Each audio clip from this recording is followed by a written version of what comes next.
Hello and welcome to a Smurd P video, and today we are looking at X-Men issue 10, which is an Empyre issue.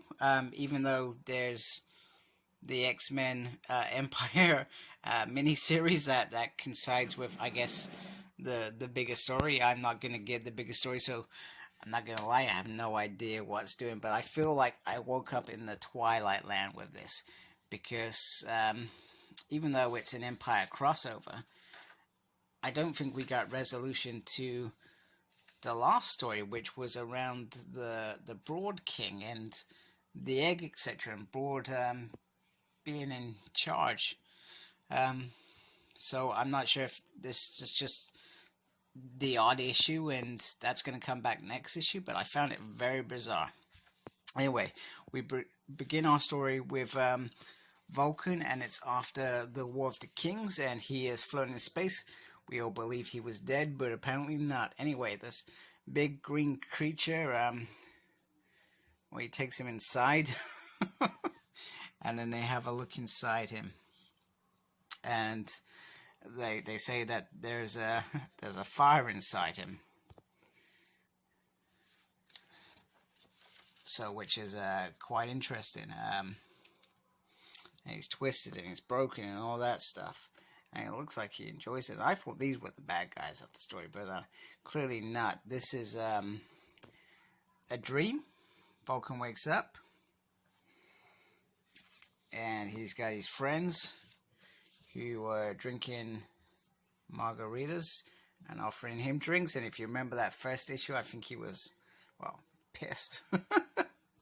And living the dream of a young man who has not had to grow up in a Shi'ar blood tank or whatever it is, and has been treated to his best life. So this is by Jonathan Hickman, obviously. He's doing all the X-Men runs, and issue 10 is called Fire. And we got Petra and Sway. That's their names, and they were his buddies.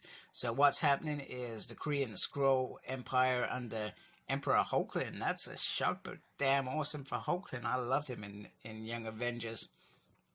And they're gonna fight this enemy, the Celestial Messiah, and they've claimed the Earth's moon.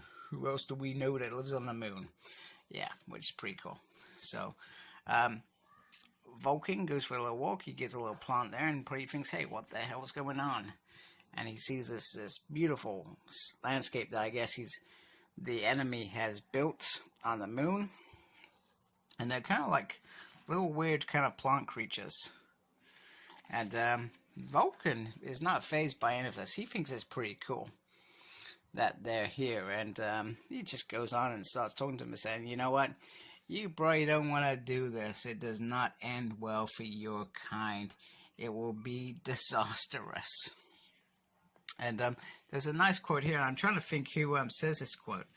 Where you come from, you find humanity. You look at them, you find them wanting. You look at what they're capable of, and they're so little good to balance out of the. I feel like that's a quote that's been said somewhere before, but I can't pin it, especially the wanted bit. Anyway, this big creature that looks like Groot, maybe it is Groot's family, I don't know, goes on there. Anyway, the girls are having a drink and thinking about, you know what, we should go see the Emperor, and and there's a little boom there, and well, let's give it a minute and see what happens.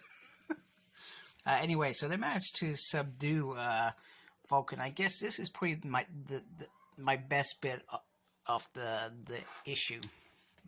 Is they put this little creature in him, and it goes in his mind and has a look at what's been going on. I guess he kind of triggers on this bit.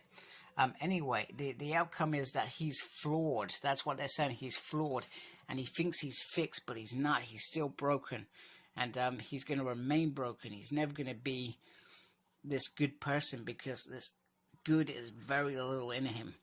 And it's just damn awesome. And the best bit is, now, Vulcan coming back for me, I thought, what the hell, why are you doing this, Mr. Hickman? Because, damn, he was awesome in War of Kings. He was awesome throughout that whole run with Havoc. Because I love Summers messed up, broken, damaged kid betrayed by Professor Xavier on this crazy rampage across the universe, becoming leader of the Shi'ar, facing off against the Kree. It was absolutely epic in every sense. And I was kind of a bit peeved that they brought him back, because I thought that was a story that was told and it should have just been left alone. Now I enjoy this bit. Emperor Vulcan explodes. Well, he doesn't explode. He creates an explosion and pretty much goes mad. So mad that the creatures say that he's gone mad. He literally loses control.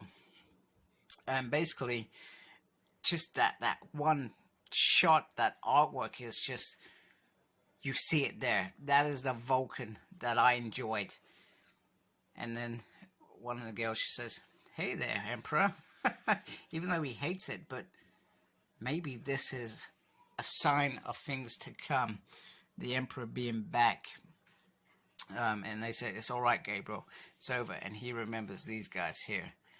So I can only see that his story is now going to start growing in the background. Maybe in X-Men, maybe in one of those other series, because they all seem to interlink in some way.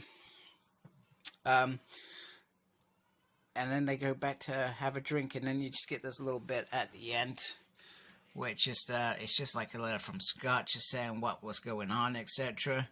And you know that he loves him and stuff, and we try and get out. A nice family there. Pretty awesome. Creepy Logan in the background. Apparently, probably sleeping with Jean Grey. I'm not sure that's been confirmed, but still, if it is, I find it very weird. Anyway, the creatures arrived there, and pretty much no survivors. They all lost this battle against this one mutant. However, one survived, and he said one word before succumbing. He pointed to the earth and said, "Crackle." I'm sorry if I say that wrong, because I'm pretty sure I say crackle wrong all the time.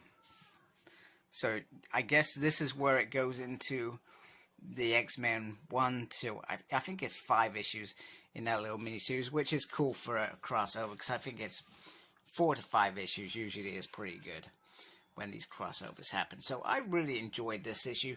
I'm glad to finally have an X-Men issue to actually read. I'm still not sure whether the King story is over and I just didn't realize, or whether we'll find out what's going on with that in the next issue. But yeah, definitely good.